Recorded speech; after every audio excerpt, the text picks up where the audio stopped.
find a job, do your best with the customers. Don't be above your job. You're going to get an entry-level job when you're a kid.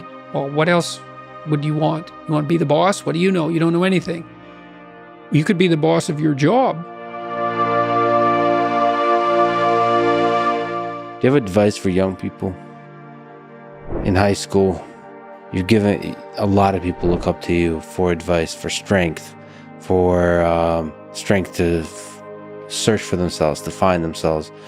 Take on some responsibility. Do something for other people.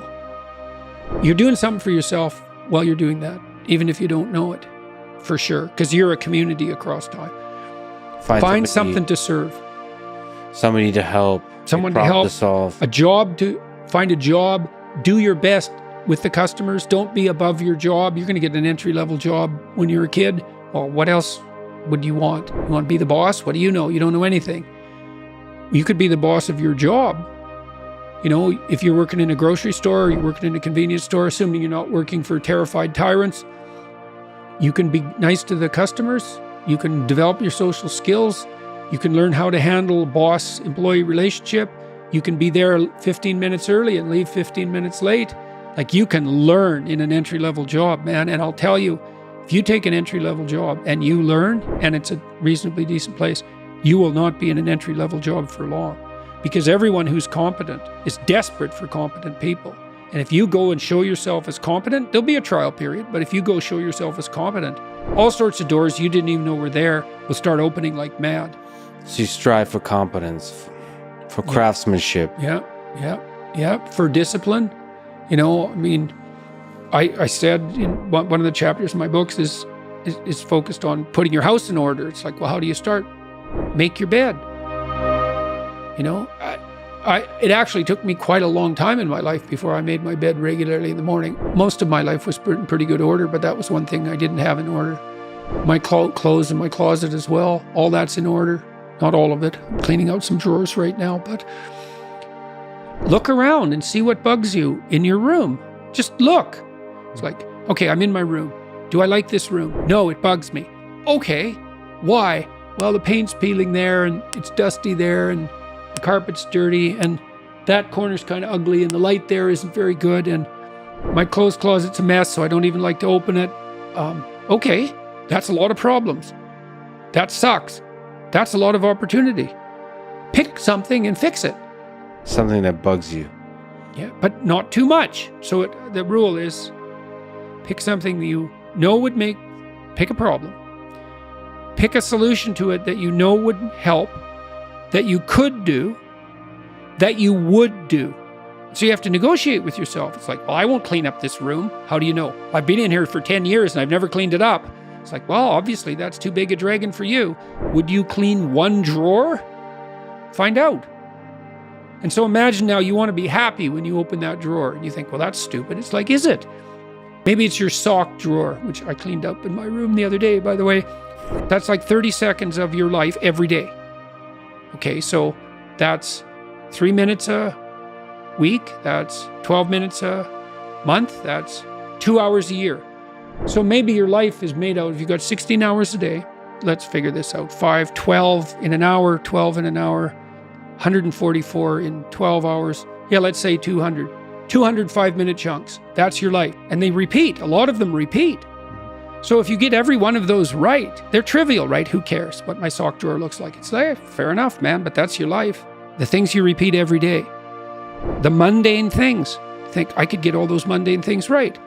That's the game rules. It's like, now all the mundane is in place.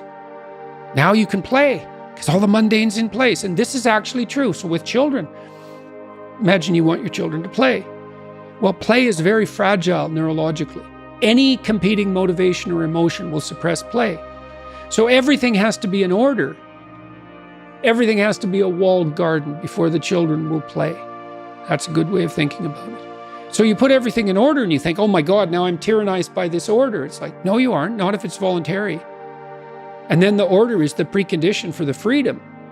And so then all of a sudden you get all these things in order. It's like, oh, look at this. I've got some room to play here. And then maybe you're not depressed. Now, it's often not that simple, you know. It's not that simple. Try putting your room in order, perfect order. That's hard, I man. mean, it's a really powerful way to think about those 5-minute chunks. Just get one of them right in a day. Yeah, Just well, get if you one do of them that right. for 200 days, your life is in order.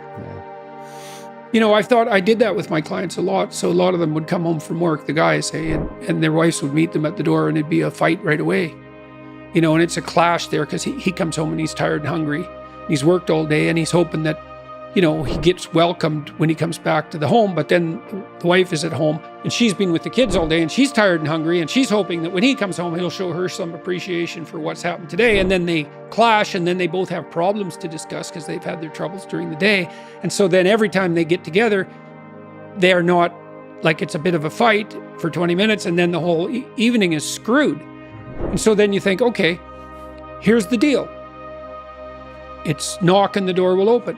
Okay, you get to pick what happens when you come home, but you have to figure out what it is. So now this is the deal. You treat yourself properly. You imagine coming home and it goes the way you want and need it to go. Okay, what does that look like? You get to have it, but you have to know what it is. What does it look like? And you think, okay, I want to come home. I want to be happy about coming home. I come home. I open the door. I say, hello, honey, I'm home. My wife says, hi, it's so nice to hear your voice. She comes up. She says, hi, dear. She gives you a hug. She says, how was your day? And you say, well, we'll sit and talk about that. How was your day? Well, we'll sit and talk about that. Do you need something to eat? Probably. Let's go sit and talk about our day. It's like, that sounds pretty good. Okay, that sounds pretty good. Might not be perfect, but sounds a hell of a lot better than what we're doing now. So how about we'll go talk to your wife. Say, okay, this is what's happening when I come home. I would like it to be better. What would you like to have happen if you could have what you wanted? And so she sits down and she thinks, okay, if he comes home, what do I want to have happen? And then now you got two visions and you say, well, what would you like? And you listen and she says, what would you like? And you tell her, and then you think, okay, now how can we bring these visions together? So not only do we both get what we want, but because we've brought them together, we even get more than we want. Well, who wouldn't agree to that unless they were aiming down? Let me ask for some dating advice from Jordan Peterson. How do you find, on that topic, the love of your life? That's a good question. I was asked that multiple times on my tour. 3 times in a row, in fact, because we asked people to use this Slido gadget.